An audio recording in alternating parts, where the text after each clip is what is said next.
Thanks, baby. Cheers. Cheers.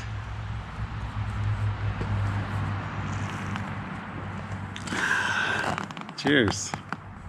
If you've been thinking about buying a Sprinter van or any other basic utility van, we are going to talk in this episode about our van, the Sprinter 170-inch wheelbase extended. And I'm going to give you a little bit of the pros and cons. And so if that's interesting for you, stick around. We'll be right back.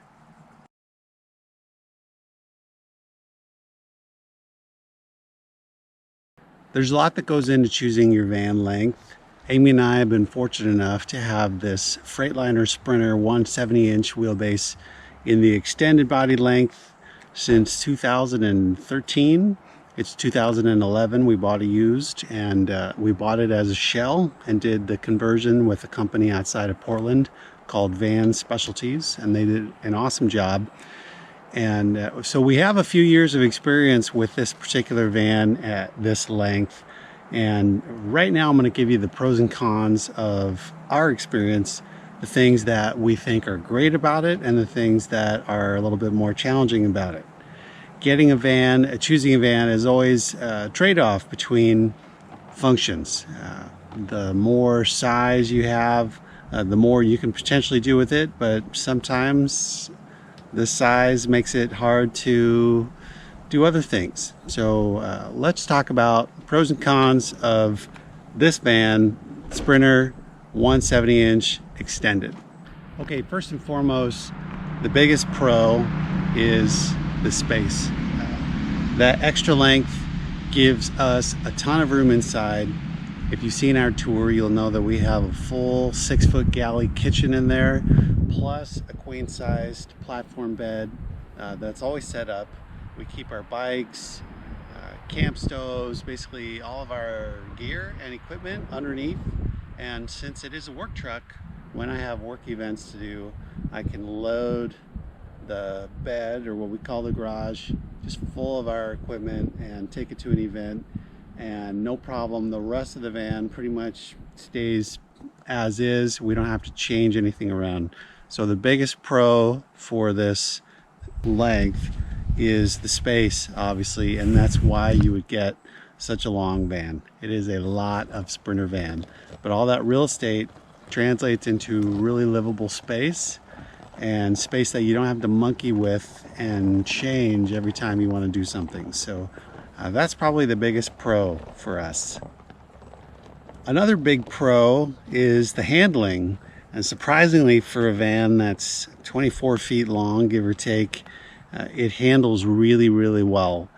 The 170-inch wheelbase in the Sprinters is shared by two lengths. This is the longer one. There's one that's just under 2 feet shorter, and my guess is that they're going to feel pretty much identical because of that wheelbase. So for all that length, you're getting a vehicle that still handles super well.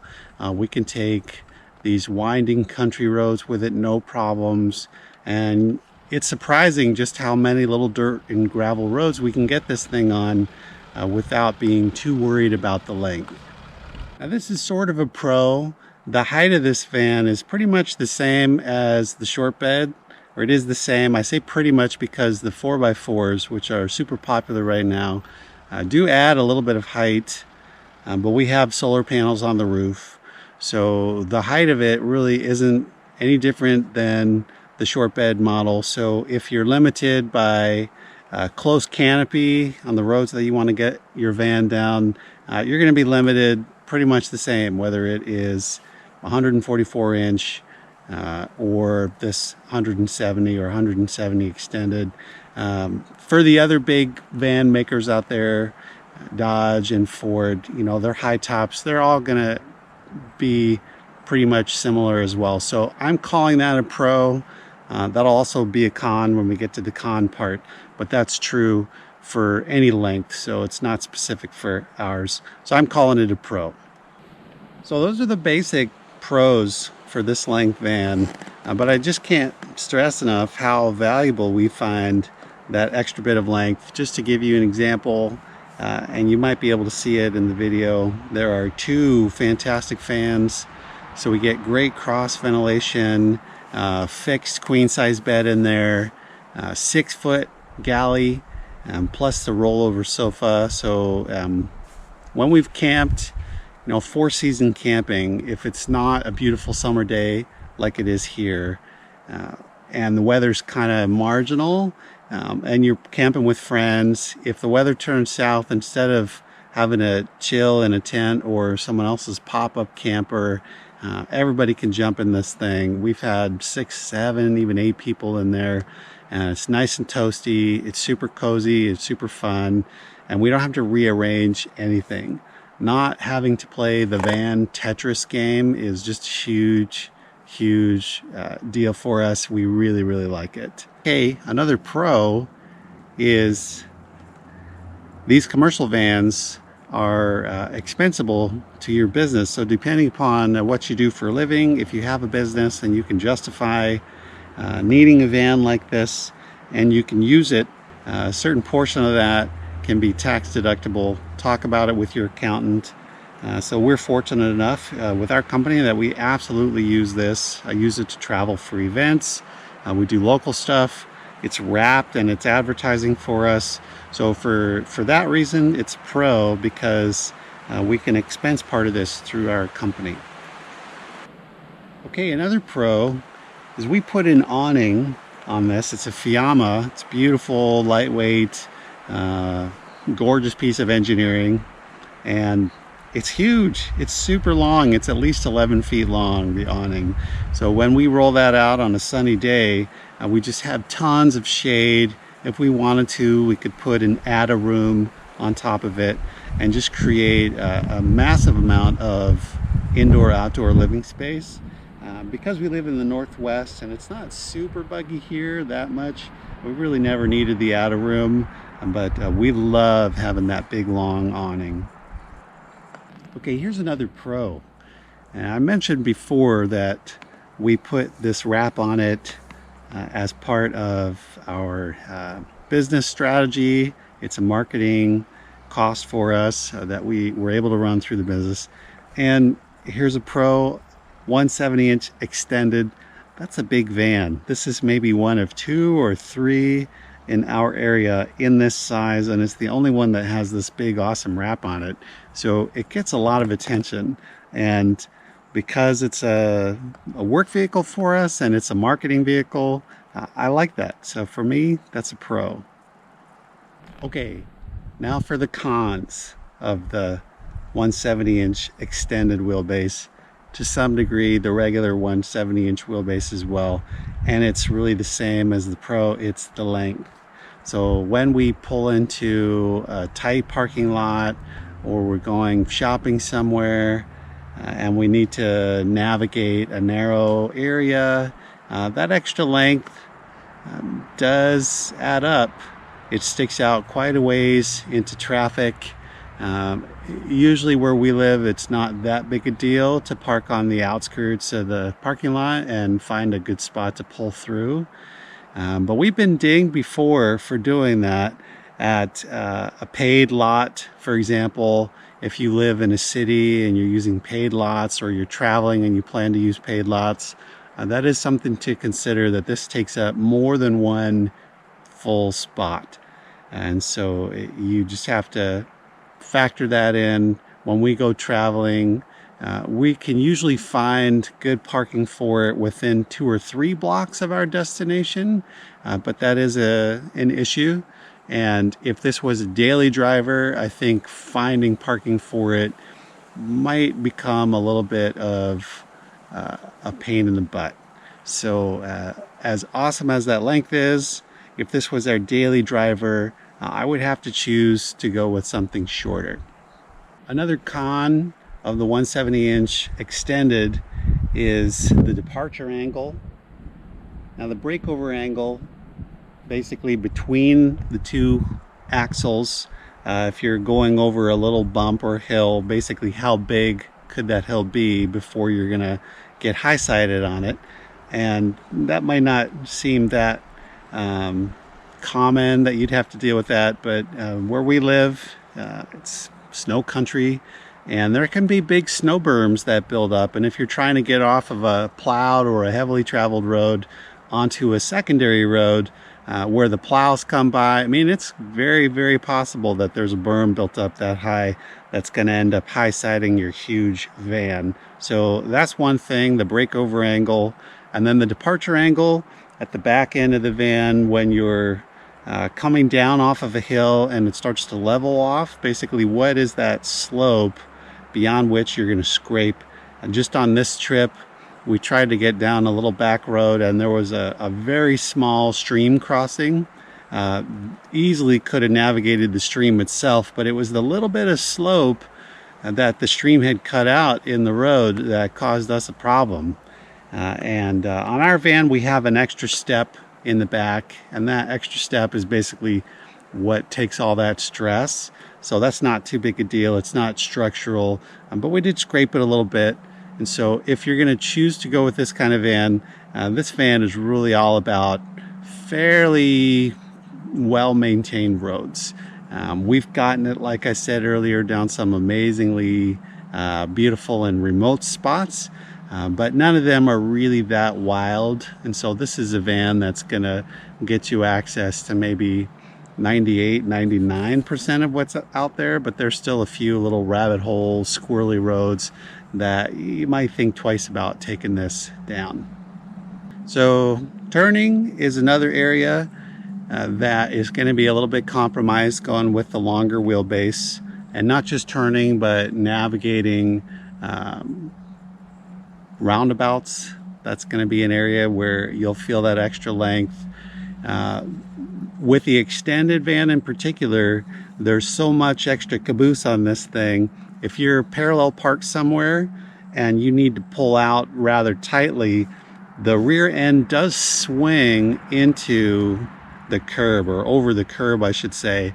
So I've actually scratched the side of that lightly. We've got a wrap on, and I just scratched the wrap on it by hitting a mailbox when I went to pull out tightly because there was someone parked in front of me. So that extra little bit of length does affect the turning, and it just affects space because it occupies space. So when you go to pull the nose out of a spot or away from the curb, that rear end is going to swing into the curb. So that's something you have to plan a little bit strategically for.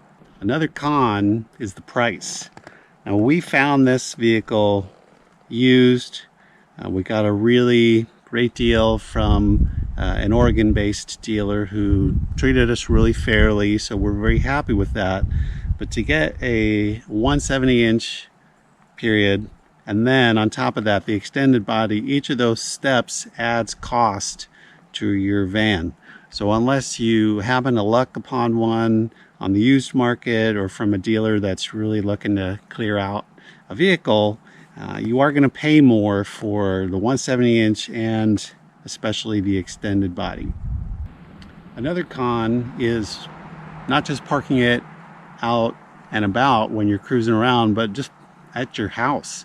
This is a 24-foot length that you're going to have to find someplace where you live to shoehorn it in. Where we live, we can keep it parked along the side of our house, but not everybody has access to their side or has a good place where they can keep it. So that is something to keep in mind, is you're gonna have to park this, and because it's so tall, it's not likely to fit in any standard garage. And so unless you have a purpose-built shop that can accommodate it, it's going to be outside, and it's going to be outside all year long. Now, you could choose to store it. There are lots of storage places for RVs and so on, but that does have a cost associated with it as well, and it does affect how easy it is to access your van on a moment's notice. It's just a little bit more wrangling that you have to do. So this one is a con for us. It might not be a con for you, but because it's a long, it is not our daily driver, and therefore we have an extra vehicle to register and insure. So there is an associated cost with registration and insurance for basically a third vehicle. So if you're trying to decide between a 144 inch or similar from one of the other manufacturers and the big end here, the 170 inch extended, I hope this has been helpful for you and given you a few ideas to think about. If we had to do it again, it would really depend, honestly, on whether it was going to be a daily driver for us. If it was going to be a daily driver, I hate to say it, but I think the only way would be to go with the short wheelbase. But because we're fortunate enough that it doesn't need to do that, I love having the 170 inch and especially the 170 inch extended. If you have questions about this particular build or anything that we didn't cover that you think would be a pro or a con, feel free to leave them in the comments section. Hit like and subscribe to this channel for more of this kind of content. We'd love to share whatever information we can that'd be useful for you to help you make an informed decision, or if you're just like me, enjoy geeking out about this kind of stuff. So thanks so much for watching. Until next time.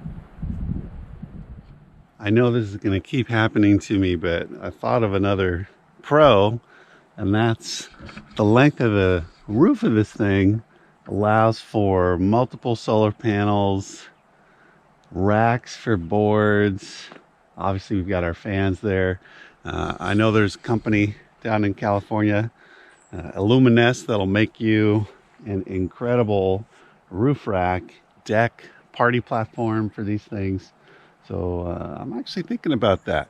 What do you think? We could get a front to back aluminum catwalk style platform for this thing and sleep up there, throw the sleeping bags, whatever, put boards, you name it. So that's another pro. A second pro that I thought of is that we can fit stand-up paddle boards inside lengthwise, especially or even really long ones. Sorry, the van's a little bit of a mess.